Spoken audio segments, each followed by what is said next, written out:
ने यार जोशी जी को आमंत्रित करना जोरदार तालियां होती है। जिंदाबाद जिंदाबाद जिंदाबाद बाबा साहब डॉक्टर बी आर अम्बेडकर, बाबा साहब डॉक्टर बी आर अम्बेडकर। बाबा साहब की प्रतिमा पर हम माला अर्पण करके आए हैं सब लोग। आपने कुछ पहले में रम में काफी अंतर पाया होगा, वहां का बैठने का स्थान, और सबसे जो दुखी करता है हमारा मन, बाबा साहब की हाइट। पहले बाबा साहब की स्टेचू का जो हाइट थी वो एक विशाल लगती थी, उनकी हाइट को छोटा, प्लेटफॉर्म छोटा कर दिया गया, बैठने की जगह कम हो गई, स्थान पार्लियामेंट के बिल्कुल पीछे कोने में रख दिया गया। सभी महापुरुष आज पूरे भारतवर्ष में इस चीज की समाज में चर्चा है कि क्यों ऐसा किया गया। एक पार्लियामेंट जब नई बन गई, पुरानी पार्लियामेंट में स्टैचू लगी हुई है, तो फिर उनको वहां से विस्थापित करने का कोई औचित्य नहीं था। साथियों, इससे मानसिकता का पता चलता है। ये लोग की मानसिकता वही धीरे धीरे जो इस देश की आजादी से पहले व्यवस्था थी इस समाज की, इस देश की, धीरे धीरे उसी स्पीड को पकड़ा जा रहा है। मेरे एक साथी ने कहा बहुत अच्छी बात कि जिस समाज को खत्म करना होता है उसका इतिहास मिटा दिया जाता है। तो ये एक इतिहास को कम करने की बात शुरू हो चुकी। इसमें यदि आप सब लोग मिलकर के बाबा साहब के अनुयायी होने के नाते, बाबा साहब के सिपाही होने के नाते, यदि समय रहते हुए आप सभी लोगों ने इस पर ध्यान नहीं दिया, इस पर एक क्रांति नहीं की, तो वो दिन दूर नहीं है। हो सकता है बाबा साहब की एक स्टेच्यू यहां से भी पिछले रास्ते से निकाल दी जाए। साथियों,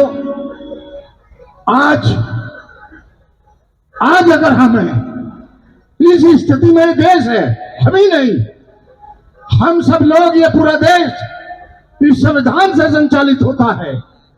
बाबा साहब ने इतना बेहतरीन संविधान इस देश को दिया कि अमेरिका के बाद ये भारत में ही दूसरा लोकतंत्र, सबसे बड़ा लोकतंत्र है। आज इसको, लोकतंत्र को, इस लोकतंत्र पर, इस संविधान के तंत्र पर खतरा मंडरा रहा है। साथियों, ये देश एक ऐसा बगीचा रहा जहां सबको फलने फूलने का अधिकार था। अब कहीं कहीं चुन चुन करके उस फलने फूलने पर कुठाराघात किया जा रहा है। साथियों, आने वाले समय में यदि देखिए, कोई अधिकार आपको घर आकर नहीं देगा, आपको कुछ चीजें अपनी मेजों से छीननी पड़ती है इकट्ठा होकर के। आज हम एग्जिस्ट कर रहे हैं, चूंकि संविधान में बाबा साहब ने एक वोट का एक अधिकार हमें दिया था, उस वोट के अधिकार से हम यहां पहुंचे हैं। बाबा साहब ने स्वतंत्रता, समानता और बंधुता का जो पाठ हमें दिया और जो इस संविधान में समाहित किया, उसकी वजह से देश फल फूल रहा है और उसके साथ हम भी फल फूल रहे हैं।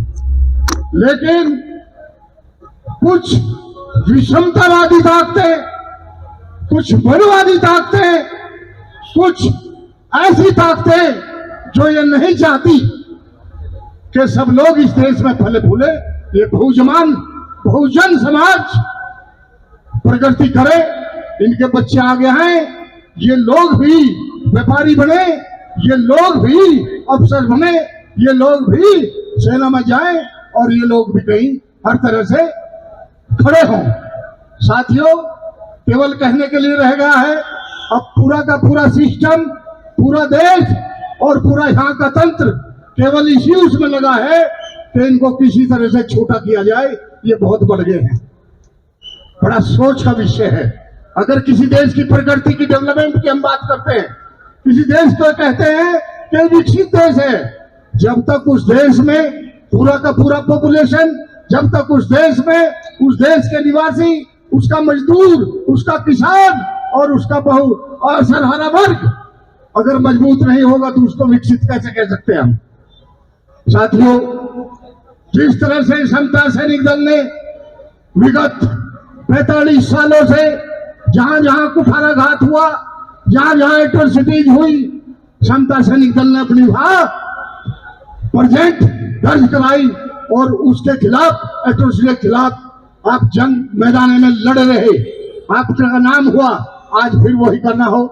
चाहे आज देखिए, चाहे कोई भी घटना नहीं हो, पंजाब की हो, हरियाणा की हो, राजस्थान की हो, आज की 21वीं शताब्दी में भी लोगों को मूंछ रखने पे मार दिया जाता है, घोड़ी पर चढ़ने से मार दिया जाता है। और तो और कहते हैं कि एक जो विद्यालय होता है वो विद्या का मंदिर होता है, वहां एक 6वीं क्लास के बच्चे को, मेघवाल को, केवल घड़े से पानी पीने के लिए मार दिया जाता है। साथियों, आप उम्मीद करो कि क्या होने जा रहा है। 6th क्लास का बच्चा राजस्थान में घड़े से पानी पीने से मार दिया गया, किसी को कोई असर नहीं हुआ।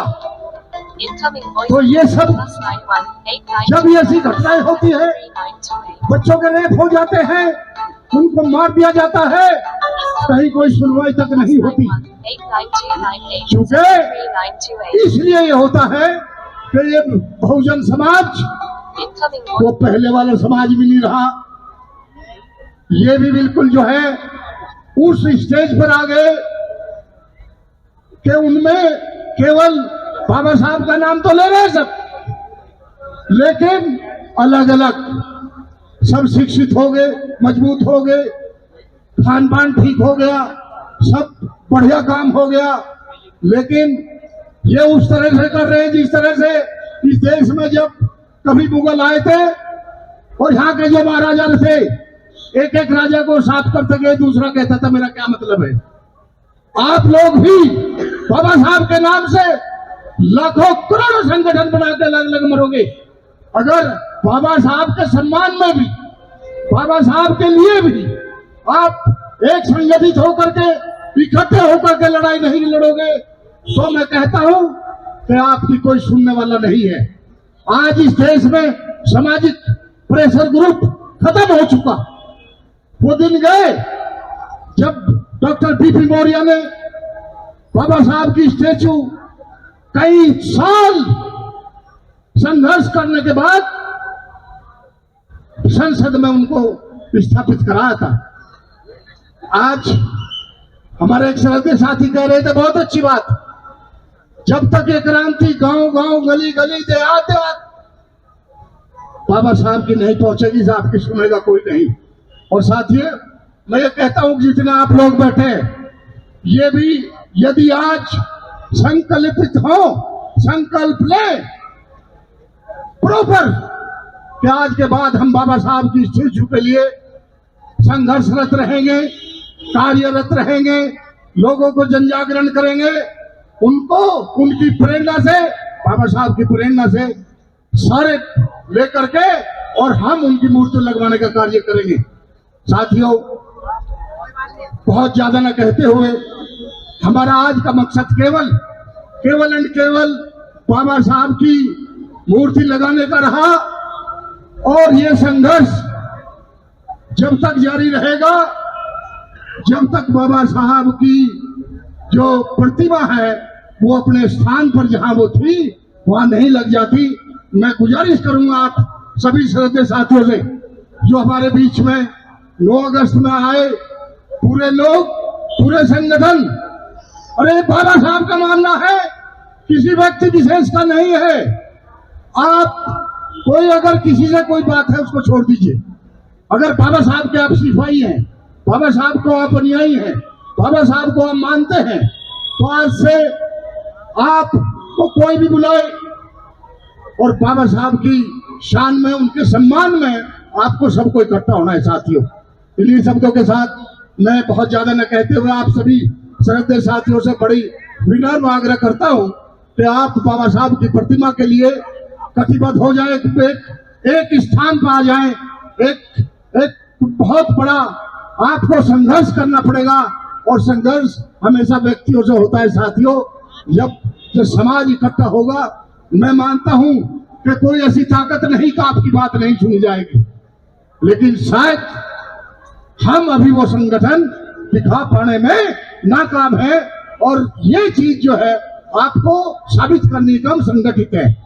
इन शब्दों के साथ मैं एक बार भी, दो बार भी, तीन बार भी आप सभी श्रद्धेय साथियों से निवेदन करूंगा, आग्रह करूंगा, अपील करूंगा कि इस बाबा साहब की प्रतिमा के लिए आप सभी लोग संगठित होकर के, इकट्ठे होकर के इस समाज को पुरजोर से उठाएं। और मैं मानता हूं कि ये होगा जब आप ठान लेंगे, गवर्नमेंट करेगी और साबित होगा कि आप सब श्रद्धेय साथी फिर उसी तरह से बाबा साहब की प्रतिभा को सल्यूट देने का काम करेंगे। तो साथियों, इन शब्दों के साथ मैं अपनी वाणी को विराम देता हूं। आप NCR करंट न्यूज़ को सब्सक्राइब करें और नोटिफिकेशन सबसे पहले पाने के लिए दबाएं बेल आइकॉन।